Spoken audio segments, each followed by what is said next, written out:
Shekhar, so మీ version ఏంటి? అసలు ఏంటి అమరావతి మీద మళ్ళీ మీ ఫోకస్? సో తెలంగాణ ప్రాంతంలో నా మీటింగ్ పెట్టుకోవడానికి నాకు అవకాశం ఇవ్వలేదు. తెలంగాణ ప్రాంతం నీ అయ్యే జాగీరా అని పవన్ కళ్యాణ్ గారు మొన్న మాట్లాడినట్టు గుర్తుగా సార్, నిజమేనది?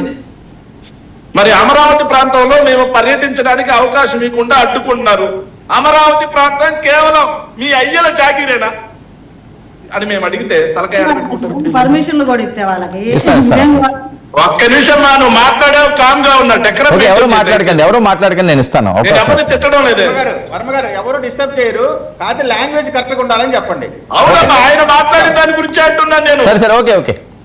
పవన్ కళ్యాణ్ మాట్లాడితే లాంగ్వేజ్ కాదు అది. పవన్ కళ్యాణ్ కూతురు చెప్పొచ్చా? సరే ఓకే మాట్లాడండి. సపరేట్ పవర్స్ ఉన్నాయా? సరే ఒక్క నిమిషం. అమ్మ కనిపించగా ఆయన కూడా వచ్చిందా? సరే అందరిలాగే ఆగండి, ఒక్క నిమిషం ఆగండి సార్. అమరావతి ప్రాంతంలో మొదట విడత ల్యాండ్ పూలింగ్ కి భూములు ఇచ్చిన వాళ్ళల్లో ఒక చిన్న సంఘటన చెబుతాను సార్. వీళ్ళు అమరావతి ప్రాంతం రైతులు గీతులు అని చెప్పి మాట్లాడుతున్నారు కదా సార్. డిసెంబర్ 27, 2025 అమరావతి రెండో విడతకు సంబంధించి ల్యాండ్ పూలింగ్ సందర్భంగా దొండపాటి రామారావు అనే వ్యక్తి మంత్రి నారాయణ సమక్షంలో మాట్లాడిన మాట ఏంటి సార్? 2 ఎకరాల ల్యాండ్ పూలింగ్ నేను భూమి ఇచ్చాను, కానీ ఈ రోజు వరకు నాకు రిటర్నబుల్ ఫ్లాట్ ఇవ్వాలి. ఈ రోజు వరకు. అదే విధంగా నాకు ఇచ్చిన ఫ్లాట్ ఇంత లోతు నీటిలో ఉంది, గొంతులో ఉంది. నా పొలమేమో తీసుకుని ఇంత లోతు గొంతలో డొంక రోడ్లో ఇచ్చారు నాకు. దుర్మార్గం కదా ఇది. ఇప్పుడేమో ఇల్లు కూడా కావాలంటున్నారు. ఇల్లు కూడా ఇస్తే నేను బొచ్చ పట్టుకొని రోడ్ల మట్టి అడుక్కు తినాలా అని చెప్పి అక్కడికక్కడ గుండాగి చచ్చిపోయాడు సార్ దొండపాటి రామారావు. ఆంధ్రప్రదేశ్ రాష్ట్ర ప్రజలందరూ చూశారు. మరి అది వైఎస్ఆర్ కాంగ్రెస్ పార్టీ కుట్ర? ఆ రైతును కూడా మేమే చచ్చిపోయేలాగా చేసావా? రెండో విడత ల్యాండ్ పూలింగ్ వద్దు అని చెప్పి రైతులందరూ అగెనిస్ట్ అయ్యారు. రోడ్లకు కావాల్సిన ల్యాండ్ తీసుకోండి అని చెప్పి రైతులు చెబుతున్నారు. రోడ్లకు కావాల్సింది కాకుండా అదనంగా మేము ల్యాండ్ అడుగుతామంటే ఇంకా ఎంత ల్యాండ్ పూలింగ్ చేసుకుంటా పోతారు? అమరావతి అనేది మొట్టమొదటిగా 52,000 ఎకరాల్లో ప్రాసనంగా స్టార్ట్ చేశారు. ఇప్పుడు దాన్ని పెంచుకుంటూ 1,00,000 ఎకరాలకు పోతారా? ఇంకా వ్యవసాయం ఎవరు చేయక్కర్లేదా? రైతుకు భూమి మీద ప్రేమ ఉండక్కర్లేదా? అలాంటి రైతులు పెనమాక, అదేవిధంగా సార్ ఈ రాజధాని ప్రాంతానికి సంబంధించి ఉండవల్లి, పెనమాక, నిడమర్రు, అదేవిధంగా కరగల్లు, ఈ ప్రాంతాలకు చెందినటువంటి రైతులు ల్యాండ్ పూలింగ్ కి వ్యతిరేకంగా ఉన్నారు. వాళ్ళందరూ వచ్చి వైఎస్ జగన్మోహన్ రెడ్డి గారిని కలిశారు. అయ్యా, మాకు సంబంధించి కొండవీడు వాగు గట్లు తవ్వేసి మా పొలాలు మొత్తం వాటర్తో నింపేస్తా ఉన్నారు. దాంతో పాటుగా మాకు కరెంట్ కట్ చేస్తా ఉన్నారు. దాంతో పాటుగా మేము ఏదైతే ఆఖరికి మేము జనరేటర్లు తెచ్చుకుంటే వాటిని కూడా తీసుకెళ్లిపోతా ఉన్నారు. దుర్మార్గంగా మా మీద దాష్టికం జరుగుతా ఉంది, బెదిరింపుల రాజకీయం జరుగుతా ఉంది. మీరు అండగా ఉండంటే వైఎస్ఆర్ కాంగ్రెస్ పార్టీ నిలబడింది సార్. అమరావతి పేరుతో వీళ్ళు చేస్తున్న రైతుల మీద చేస్తున్నటువంటి దమనకాండాన్ని ప్రశ్నించే హక్కు వైఎస్ఆర్ కాంగ్రెస్ పార్టీకి లేదా? నేను అడుగుతున్నాను. లేదు, మీరు ఎవరు రావడానికి లేదని చెప్పండి. అమరావతి నిషేధ ప్రాంతం అని చెప్పండి. పాకిస్తాన్ లాగా లేకపోతే పిఓకే లాగా నిషేధ ప్రాంతం అని చెప్పండి. ప్రజలకు అదే చెప్తారు, రావద్దని చెప్తున్నారయా మమ్మల్ని. Point number 1. ఇంకో పాయింట్కి వద్దాం సార్. సో అమరావతి ప్రాంతం నేను అడుగుతా ఉన్నా, అమరావతి ప్రాంతంలో భవనాలు అంతంత రేటుకి దోచుకునే విధంగా 22,000 రూపాయలతో అదనంగా కడుతున్నారు కదా, ఆ దోపిడీ ఏంటి అని అడుగుతున్నాం. ఆ దోపిడీ గురించి ప్రజలకు ఎవరికి చూపించకూడదా? మీరు అమరావతి పేరుతో విచ్చలవిడిగా దొబ్బి తింటున్నా సరే మేము అడగకూడదా? అమరావతి పేరుతో విచ్చలవిడిగా రైతుల్ని అణిచివేస్తున్నా ప్రపంచానికి మేము చూపించకూడదా? ఎక్కడ బయటకు రాకూడదా?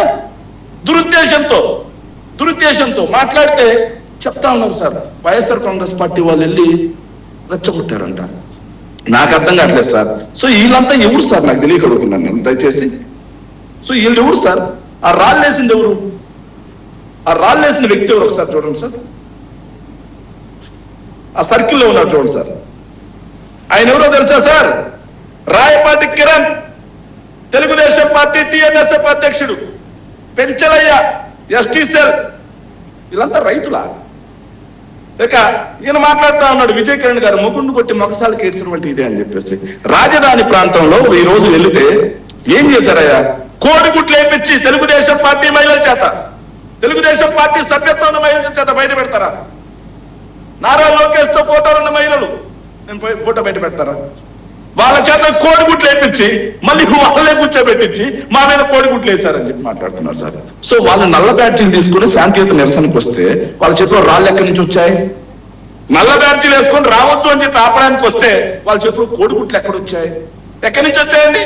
ప్రీ ప్లాన్ గా వైఎస్ఆర్ కాంగ్రెస్ పార్టీ వాళ్ళ మీద దాడి చేయాలి, అమరావతి ప్రాంతంలో జరిగేటువంటి దోపిడీని, అమరావతి ప్రాంతంలో రైతుల మీద జరుగుతున్నటువంటి దాష్టికాన్ని ఎవ్వరికి చూపించడానికి లేదు అన్న ఒక దుర్బుద్ధితో నారా చంద్రబాబు నాయుడు గారి దగ్గర నుంచి వచ్చిన ఆదేశాల మేరకు, నారా లోకేష్ యొక్క ఆదేశాల మేరకు జరిగిన దాడి కాదా ఇది? సమాధానం చెప్పండి. అలా కాకుండా ఒక్క నిమిషం సార్. సో 95% రైతులు అనుకూలంగా ల్యాండ్ పూలింగ్ ఇచ్చారు సార్. ఇచ్చారు సార్, బాగానే ఉంది. కానీ అమరావతి ప్రాంతంలోనే నేను అడుగుతున్నాను సార్, దీనికి సమాధానం చెప్పాలి. తాడికొండ ప్రాంతంలోనే 68,000 మంది రైతులు, 68,000 మంది ఓటర్లు మాకు ఓటేశారయ్యా. 68,000 మంది రైతులు మాకు ఓటేశారు తాడికొండ ప్రాంతంలోనే. మంగళగిరి ప్రాంతంలో 76,000 మంది రైతులు మాకు ఓటేశారు. 76,000 మంది ఓటర్లు మాకు ఓటేశారు. వాళ్ళంతా అమరావతికి వ్యతిరేకమా? అమరావతికి వాళ్ళంతా వ్యతిరేకమేనా చెప్పండి? వైఎస్ఆర్ కాంగ్రెస్ పార్టీని రాకూడదు అంటున్నారు కదా, మరి మాకు ఓట్లు వేసిన వాళ్ళు కూడా రావద్దు అంటారా? ఒక్క అమరావతి ప్రాంతం సార్, నేను ఒక చిన్న మాట సార్, ఒక్క అమరావతి ప్రాంతం ఈ రోజు అమరావతి ప్రాంత నిర్మాణం, ఆ ప్రాంత వాసులు కట్టేటువంటి డబ్బులు, ఆ ప్రాంత వాసుల యొక్క ట్యాక్స్ కలెక్షన్ తోనే జరుగుతా ఉందా, లేకపోతే తెలుగుదేశం పార్టీ వాళ్ళు కట్టే ట్యాక్స్ కలెక్షన్ తోనే జరుగుతుందా? వైఎస్ఆర్ కాంగ్రెస్ పార్టీలో ఉన్న వాళ్ళతో సహా, సామాన్య ప్రజలతో సహా ప్రతి ఒక్కరూ ఆంధ్ర రాష్ట్రంలో కుప్పం నుంచి కురుపాం వరకు ఉన్న ప్రజలందరి యొక్క నెత్తిన అప్పు రుద్ది వాళ్ళు కట్టేటువంటి ట్యాక్సుల్ని బడ్జెట్ రూపంలో కేటాయించి తీసుకెళ్లి ఈ రోజు అమరావతి నిర్మాణం జరుగుతుంది. అక్కడ జరిగే దోపిడీని అడగడానికి లేదనడానికి మీరే అడుగుతా, అకౌంటబిలిటీ ఉండాలి, సమాధానం చెప్పండి. అక్కడ రైతుల మీద జరిగే ఒక్క 1 పాయింట్ సార్, కన్క్లూడ్ చేస్తాం దయచేసి. అక్కడ జరిగేటువంటి దోపిడీ గురించి మేము ఖచ్చితంగా అడుగుతాం సార్, అడగకుండా ఎందుకుంటాం? ఇక శివపార్వతి గారు మాట్లాడుతుంటే నవ్వు పోదురు కాక మాకేల సిగ్గు అన్నట్టుంది సార్. సో 2019 ఎన్నికలకు ముందు అమరావతి ప్రాంతంలో ల్యాండ్ పూలింగ్ కి వ్యతిరేకంగా రైతుల దగ్గర నుంచి ఎంత భూమి లాక్కుంటారని చెప్పి పవన్ కళ్యాణ్ దీక్ష చేసినప్పుడు మరి అప్పుడు ఏం చేస్తా ఉన్నారమ్మా? అప్పుడు అమరావతికి వ్యతిరేకంగా మీరు? నేను ఈ రోజు కూడా ఏం అమరావతికి వ్యతిరేకంగా మాట్లాడలేదు. రైతుల దగ్గర నుంచి అదనంగా ఎందుకు ల్యాండ్ లాక్కుంటున్నారు, ఆ రైతులను ఇబ్బంది పెట్టారు అడుగుతున్నారు. దానికి అమరావతి ద్రోహులా? దానికి అమరావతి ద్రోహులా? అమరావతి ప్రాంతంలో స్క్వేర్ ఫీట్ 22,000 పెట్టి దోచుకు తింటున్నారా అని అడుగుతున్నాం. అమరావతి ద్రోహులా వైఎస్ఆర్ కాంగ్రెస్ పార్టీ?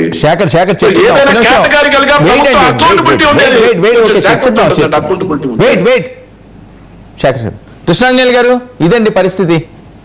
ఏంటి మీ వెర్షన్ ఏంటి? మీరు కూడా దగ్గరుండి చూస్తుంటారు కదా ఈ అంశాలన్నింటినీ. టీడీపీ ఆ రకంగా అంటారు, వైసీపీ ఈ రకంగా అంటారు, జనసేన ఈ రకంగా అంటారు. అసలు అమరావతిలో మళ్ళీ లొల్లికి ప్రధాన కారణాలు ఏంటి?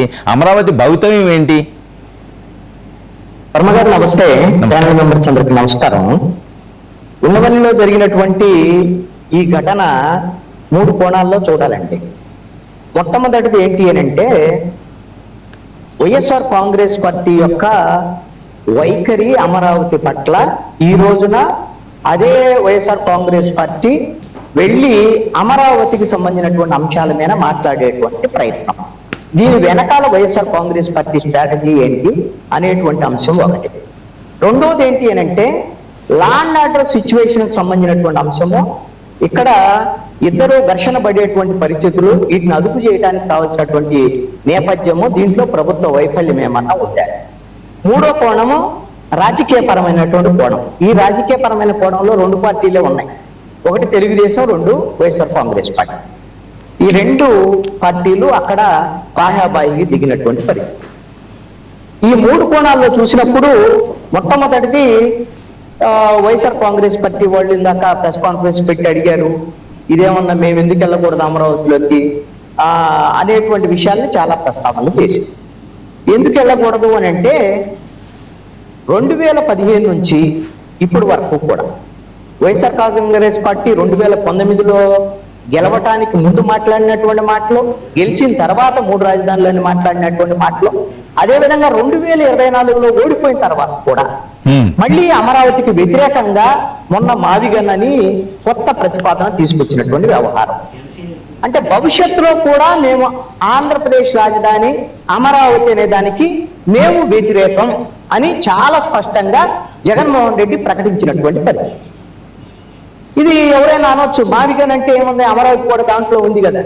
అమరావతిలో ఉన్నప్పుడు అమరావతి గుంటూరు, విజయవాడ, అమరావతి ఇవన్నీ ఉన్నప్పుడు మచిలీపట్నం కూడా కలపండి అంటే ఒక అర్థం ఉండదు. మావిగన్ అంటే అదేమో కొత్త ప్రతిపాదన కింద, ఒక అంశం కింద వచ్చింది. దాని మీద అందరూ నవ్వుకున్నారు. వైఎస్ఆర్ కాంగ్రెస్ పార్టీ కూడా దాని మీద పూర్తిగా ట్రోల్స్ గురైంది. ఇప్పుడు దాన్ని వదిలేసినటువంటి పరిస్థితి కూడా వచ్చింది. ఆ తర్వాత జగన్మోహన్ రెడ్డి కొంతమంది రైతులు వస్తే ఆ రైతులతో చెప్పినటువంటి అంశం ఏంటి అని అంటే, ఎస్ మేము అధికారంలోకి వస్తే ఎవరైతే రైతులు అమరావతికి భూములు ఇచ్చినటువంటి వాళ్ళు ఉన్నారో, భూములు తీసుకున్నటువంటి పరిస్థితి ఉందో ప్రభుత్వం, వాళ్ళకైనా ఇష్టం లేకపోతే ఆ భూములు తిరిగి ఇచ్చేస్తాం. అంటే ఒక రాజధాని నిర్మాణం జరుగుతుంది ఆల్రెడీ, అక్కడ మాస్టర్ ప్లాన్ తయారవుతుంది, అక్కడ రాజధానికి సంబంధించినటువంటి భూములు ఇచ్చినటువంటి వాటిని రైతులు అడిగితే మళ్ళీ వెనక్కి ఇచ్చేస్తారంట. అంటే అమరావతి రాజధాని మాకు అక్కర్లేదు అనేటువంటి విధంగా వైఎస్ఆర్ కాంగ్రెస్ పార్టీ చెప్తున్నటువంటి మాట. అంటే భవిష్యత్తులో కూడా మేము అమరావతికి వ్యతిరేకమే అని చెప్పినటువంటి పరిస్థితి ఉంది. మరి ఇలాంటప్పుడు వీళ్ళు వెళ్ళేటువంటి ఎవరి కోసం వెళ్తారు? అమరావతి రైతుల పరిరక్షణ కమిటీ అట. ఇప్పుడు వాళ్ళ ఉద్దేశమే దురుద్దేశంగా ఉన్నటువంటి పరిస్థితి. అమరావతికి పూర్తిగా వ్యతిరేకం. ఎప్పటి నుంచి? 2015 నుంచి ఇప్పుడు వరకు భవిష్యత్తులో కూడా వ్యతిరేకమే. మరి మీరు వెళ్ళి అమరావతి రైతులను పరిరక్షించేటువంటి పరిస్థితి, అమరావతి రైతులను ఉద్ధరించేటువంటి పరిస్థితి ఎవరు మిమ్మల్ని నమ్మేది? అంటే మీకు ఉద్దేశం ఏంటి? అమరావతిని అబాస్పాలు చేయాలి. ఏదో గతంలో మీరు మాట్లాడారు, అమరావతి శ్మశానం అని, అమరావతి అడవి అని, అక్కడికి వెళ్ళి ఎంటర్ అయితే మొత్తం శ్మశానాలు కనపడితేనే మొత్తం మునిగిపోయిద్దని, అక్కడ అసలు బిల్డింగ్లు కట్టడానికే పనికిరావని, అసలు బిల్డింగ్లు కట్టలేదని, ఇన్ని రకాల ప్రచారాలు చేసినటువంటి మీరు ఈ రోజున అమరావతికి సంబంధించినటువంటి విషయంలో రైతుల మీద మొసలి కన్నీరు గారుస్తూ మేము అమరావతి రైతుల పరిరక్షణ కోసం వెళ్తున్నటువంటి విధంగా వెళ్తే మిమ్మల్ని ఖచ్చితంగా అడుగుతారు, మీరు అమరావతి విషయంలో, అమరావతి రాజధానికి సంబంధించినటువంటి విషయంలో మీరు ఈ రాష్ట్ర రాజధానిగా అమరావతి ఉండాలనుకుంటున్నారా, వద్దనుకుంటున్నారా అనేటువంటి విషయాన్ని రైతులు ఖచ్చితంగా అడుగుతారు. ఎందుకు అనంటే 2019 ఎన్నికలకు ముందు మేము అమరావతి రాజధాని, మా నాయకుడు ఇక్కడ ఇల్లు కట్టుకున్నాడని చెప్పి ఎన్నికల్లో గెలిచిన వెంటనే మేము దక్షిణాఫ్రికా తరహాలో 3 రాజధానులు ఎందుకు కట్టకూడదు అని 3 ముక్కలాడి 5 ఏళ్ల పాటు మొత్తం అభివృద్ధి లేకుండా రోడ్లన్నీ తొప్పేసి అమరావతిని పడకపడేసి అడవి చేసినటువంటి పరిస్థితి ఉన్నప్పుడు అనుకూలత ఉంటది. శివపార్తి గారు మీ ఫోన్ రొటేట్ చేసుకోండి. చూస్తున్నానండి. ఓకే, మాట్లాడండి కృష్ణ. అమరావతి రైతుల విషయంలోనే మాత్రమే కాదు, అమరావతి విషయంలో ఖచ్చితంగా వైఎస్ఆర్ కాంగ్రెస్ పార్టీకి వ్యతిరేకత ఉంది.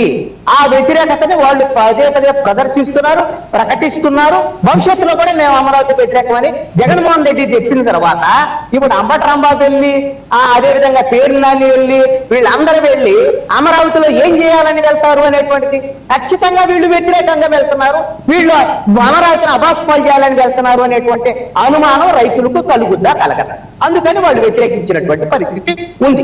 ఇక రెండో అంశము, అక్కడ ఉండవల్లిలో జరిగినటువంటి ఘర్షణకు సంబంధించినటువంటి వ్యవహారం. రైతులు లేరు అక్కడ, వ్యవహారము అదేది ఘర్షణ సంబంధించిన వ్యవహారం. నేను ఒకటి అడుగుతాను, ఈ విధమైనటువంటి దాడికి సంబంధించినటువంటి వ్యవహారం ఎవరి మీద దాడి చేసిన? ఇప్పుడు వైఎస్ఆర్ కాంగ్రెస్ పార్టీ వాళ్ళు వెళ్ళారు, రైతులు అడ్డుకున్నారు, రైతుల పేరుతో తెలుగుదేశం వాళ్ళు అడ్డుకున్నారు అనుకున్నాం. ఇవన్నీ కూడా దీన్ని అదుపు చేయాల్సినటువంటి బాధ్యత ఎవరి మీద ఉంటుంది? ప్రభుత్వం మీద ఉంటుంది. వాళ్ళు ఈ విధంగా అమరావతి పరిరక్షణ అనేటువంటి పేరుతో కొంతమంది వైఎస్ఆర్ కాంగ్రెస్ పార్టీ నాయకులు వస్తే దాన్ని అడ్డుకునేటువంటి ప్రయత్నం కొంతమంది రైతుల పేరుతోనో ఇంకొక పేరుతోనో చేసేటువంటి పరిస్థితి ఉంటే, దానికి ఘర్షణ జరిగితే దీనికి ఎవరు బాధ్యత వహించాలి? ఆంధ్రప్రదేశ్ పోలీసులు, ఆంధ్రప్రదేశ్ ప్రభుత్వము. ఈ నియోజకవర్గం ఎవరిది? నారా లోకేష్ది. మరి ఈ ప్రభుత్వాన్ని నడుపుతుందే ఆయన. మన అలాంటప్పుడు ఆ విధమైనటువంటి జాగ్రత్త ఉండాలా, అక్కర్లేదా? ఈ విధమైనటువంటి జాగ్రత్త లేకుండా ఈ రోజున వైఎస్ఆర్ కాంగ్రెస్ పార్టీ పక్కా ప్రణాళికతో ఒక ట్యాప్ వేసి ఈ రోజున అమరావతి పేరుతో ఒక ఘర్షణ జరిగేటువంటి విధంగా చేస్తే, ఆ ఘర్షణలో ఆ ట్రాప్ లో పట్టినటువంటి తెలుగుదేశం పార్టీ ఈ రోజున రాళ్ళు తీసుకొని వచ్చి ఆ విధంగా వేసి ఈ విధమైనటువంటి అబాస్పాలైనటువంటి పరిస్థితి ఉంది. ఈ ట్రాప్ ఎందుకు వేసింది వైఎస్ఆర్ కాంగ్రెస్ పార్టీ? కారణం ఏంటి అని అంటే, గత 5 ఏళ్లలో YSR Congress party Telugu Desam party office మీద దాడి చేసింది, చంద్రబాబు నాయుడు ఇంటి మీద దాడి చేశారు, అదే విధంగా అనేకమైనటువంటి దాడులు జరిగాయి. ఈ దాడులప్పుడు ఖచ్చితంగా ఇది అప్రజాస్వామికమైన చర్య, ఈ విధంగా దాడులు జరగకూడదు, ఇది తప్పు అని నాలాంటి ప్రజాస్వామిక వాదులు అందరం ఖచ్చితంగా మాట్లాడాం. ఆ ప్రభుత్వం మీద పోట్లాడాం. ఈ ప్రభుత్వాన్ని ఓడించాల్సిందే అప్రజాస్వామికమైన చర్యలతో ఉన్నటువంటి వైఎస్ఆర్ కాంగ్రెస్ పార్టీని అని మాట్లాడినటువంటి వాళ్ళు ఉన్నాం. మరి ఈ విధమైనటువంటి దాడి ఖచ్చితంగా అప్రజాస్వామికమైన దాడి. ఈ విధమైనటువంటి దాడి జరిగేటువంటి విధంగా వాళ్ళు మీకు ట్రాప్ వేస్తే మీరు దాడి చేసి మీరు ఈ రోజున వాళ్ళకి మీకు డిఫరెన్స్ ఏం లేదు అనేటువంటిది మీరే ఈ రోజున స్పష్టంగా ప్రకటించుకున్నారు. తెలుగుదేశం పార్టీ ఖచ్చితంగా ఈ విధమైనటువంటి అప్రజాస్వామికమైన చర్యలకు పాల్పడేటువంటి తెలుగుదేశం పార్టీ ఇది ఎన్నికల్లో గెలవటానికి పనికిరాదు ఈ పార్టీ అని నేను మాట్లాడాల్సిందే. నేను ప్రజాస్వామికవాదిగా నా అభిప్రాయం ఇది. ఈ విధమైనటువంటి ధోరణిలో ఖచ్చితంగా ఉండకూడదు. ఆ రోజున అంబటరాంబాబు ఇంటి మీద దాడికి ఉసుకొలిపారు వాళ్ళు. మీరు దాడి చేశారు, తప్పు చేశారు. ఈ రోజున దాడి జరిగినట్టు దానికి కూడా మీరు తప్పు చేశారు. ఈ విధమైనటువంటి కనీసమైనటువంటి లా అండ్ ఆర్డర్ని మెయింటైన్ చేయగలిగినటువంటి పరిస్థితి పరిపాలన, అదేవిధంగా పోలీస్ శాఖ ఈ Okay. ప్రభుత్వ ఆధీనంలో లేదు, చేత కావటం లేదనేటువంటి అర్థమవుతుంటాను. Okay, ఇక okay. మూడో పాయింట్, మా రాజకీయాలకు సంబంధించినటువంటి అంశం మీద ఘర్షణ జరిగింది. రెండే పార్టీలు ఉన్నాయి అక్కడ. ఎవరు? ఒకటి వైఎస్ఆర్ కాంగ్రెస్ పార్టీ, రెండు తెలుగుదేశం. రైతులు అనేటువంటి పేరుతో ఉన్నటువంటి రైతులు కొంతమంది ఉండొచ్చు. అదే విధంగా ప్రధానమైనటువంటి వాళ్ళు అక్కడ తెలుగుదేశం అడ్డుకున్నటువంటి వాళ్ళు, వెళ్ళినటువంటి వాళ్ళు వైఎస్ఆర్ కాంగ్రెస్ పార్టీ. వీళ్ళిద్దరు ఘర్షణ కోసం ఈ రోజున అమరావతిని ఈ రోజున రాష్ట్ర నడిబొడ్డున ఉండవల్లిలో అమరావతి మొత్తం పరువు తీసేటువంటి విధంగా రెండు రాజకీయ పార్టీలు వ్యవహరిస్తున్నటువంటి పరిస్థితి. ఈ విధమైనటువంటి పరిస్థితి ఉంటే అమరావతి రాజధాని అసలు ముందుకు పోయిద్దా, వెనక్కి పోయిద్దా, రేపు పొద్దున ఏదన్నా సమస్య వస్తే పెట్టుబడులు వచ్చేటువంటి పరిస్థితి ఉంటే, ఎవరన్నా వీళ్ళిద్దరు ఈ విధంగా రాజకీయంగా కొట్టుకునేటువంటి పరిస్థితి ఉంటే అమరావతి ఏదైనా ముందుకెళ్లేటువంటి వ్యవహారమేనా ఇది? కనీసమైనటువంటి పరిస్థితులు ఈ రోజున ప్రభుత్వానికి ఒక అంచనా ఉండాలా, అక్కర్లేదా? వైఎస్ఆర్ కాంగ్రెస్ పార్టీ లక్ష్యమే ఇది. ఏం లక్ష్యం? ఎట్లయినా సరే అమరావతిని మధ్యలో ఆపేయాలి. మధ్యలో ఆపేసే అమరావతి ఈ రాజధాని లేకుండా చేయాలి రాష్ట్రానికి. ఈ ప్రభుత్వం ఈ నిర్మాణం చేయలేదు, ఫెయిల్ అయింది. వైఎస్ఆర్ కాంగ్రెస్ పార్టీ నేను చెప్పినట్టుగానే తెలుగుదేశము కూటమి ప్రభుత్వం ఫెయిల్ అయింది అనేటువంటిది చెప్పాలి అనేటువంటిది ఒక బలమైనటువంటి ఆలోచనతో వారు ముందుకెళ్తున్నారు. దాన్ని అర్థం చేసుకోలేనటువంటి పరిస్థితిలో ఈ రోజున ట్రాప్ లో పడ్డటువంటి పరిస్థితి చాలా స్పష్టంగా కనపడుతుంది. ఇది మంచి సంప్రదాయం కాదు. ఒక రాష్ట్ర రాజధాని విషయంలో రెండు రాజకీయ పార్టీలు మీ రాజకీయ అవసరాల కోసం రాష్ట్రాన్ని, రాష్ట్ర పరువుని, రాష్ట్ర రాజధాని పరువుని భంగం కలిగించేటువంటి విధంగా ఈ రోజున రోడ్డును పడేసేటువంటి విధంగా వ్యవహరిస్తున్నటువంటి తెలుగుదేశం, వైఎస్ఆర్ కాంగ్రెస్ పార్టీ. ఈ రెండు పార్టీలు మీ పద్ధతులు మార్చుకోండి. ప్రధానంగా దీంట్లో బాధ్యత అయితే మాత్రం అధికార కూటమిలో ఉన్నటువంటి కూటమికి నాయకత్వం వహించేటువంటి తెలుగుదేశం పార్టీకి మాత్రం ఈ ముఖ్యమైనటువంటి బాధ్యత ఉంటుంది. చెడగొట్టేటువంటి వ్యవహారం మేము ప్రతిపక్షంలో ఉన్నాం కాబట్టి మేము ఏమైనా చేస్తాం అనేటువంటి విధంగా వైఎస్ఆర్ కాంగ్రెస్ చేస్తుంది. ఇది ఈ బాధ్యత లేనటువంటి తెలుగుదేశం పార్టీ ఇప్పటికైనా తెలుసుకుంటుందా లేదా? అసలు పరిపాలించడం అనేది నాకు తెలిసి చంద్రబాబు నాయుడు 4వసారి ముఖ్యమంత్రి అయ్యి 16 సంవత్సరాలు ముఖ్యమంత్రిగా పనిచేసినటువంటి చంద్రబాబు నాయుడు పాలనేనా ఇది? ఈ రాష్ట్రంలో ఆయనే పరిపాలిస్తున్నాడా? ఇంత అధ్వానమైన పాలన ఏంది అనేటువంటిది నాకు కలుగుతున్నటువంటి